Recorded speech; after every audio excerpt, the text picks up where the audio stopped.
Aula 14. Calor latente. Calor latente é o calor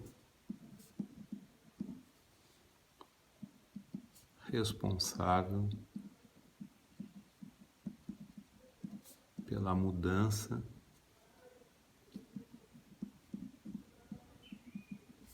do estado físico.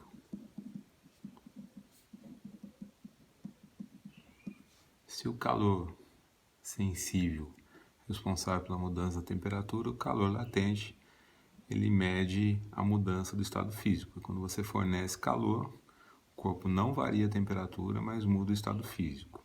Então, recordando, pegando estado sólido, líquido e gasoso, a gente sabe que as mudanças de estado físico recebem nomes característicos. Então vamos recordar, sólido para líquido é a fusão,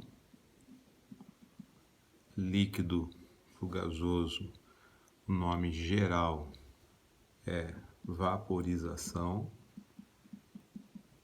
mas pode ser de 3 tipos: a evaporação, uma roupa secando no varal, a ebulição, uma água fervendo, ou calefação, um pingo d'água numa chapa superaquecida.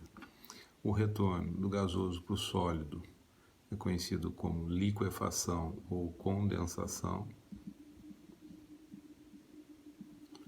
e do líquido para o sólido, solidificação.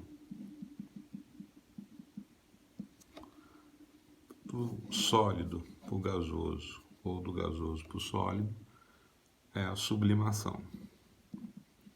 Alguns autores chamam a volta de sublimação inversa ou de ressublimação, mas é a mesma coisa.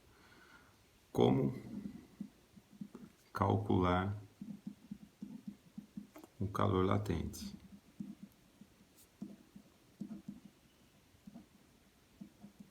É da seguinte forma: L vai ser calor latente para a gente, e a gente tem um L, então, para fusão, para vaporização, para solidificação, para condensação. Isso para cada substância diferente. M é a massa da substância que vai sofrer a mudança de estado físico. E Q é a quantidade de calor necessária para essa mudança.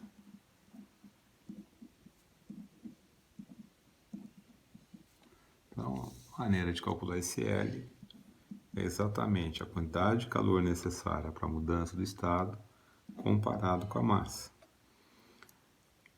Usualmente, a gente tem quantidade de calor em caloria, a massa em grama, então o calor latente vai ser caloria por grama.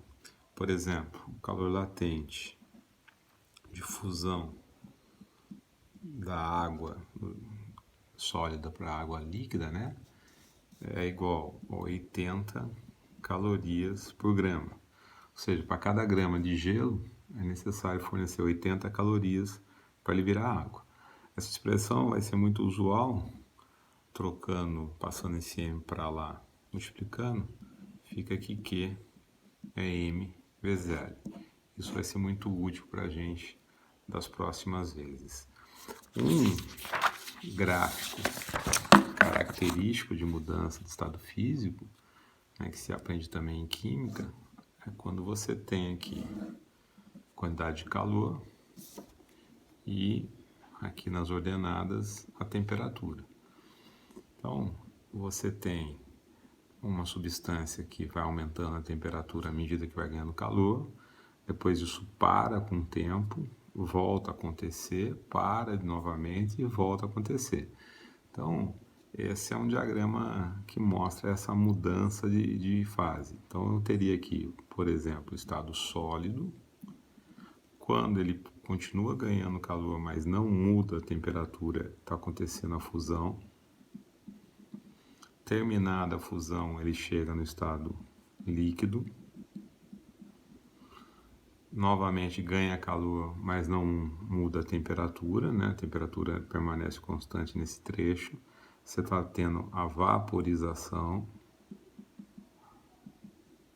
E quando termina o processo de vaporização, você atingiu o estado gasoso. Esse tipo de gráfico vai ser extremamente útil para a gente em problemas futuros.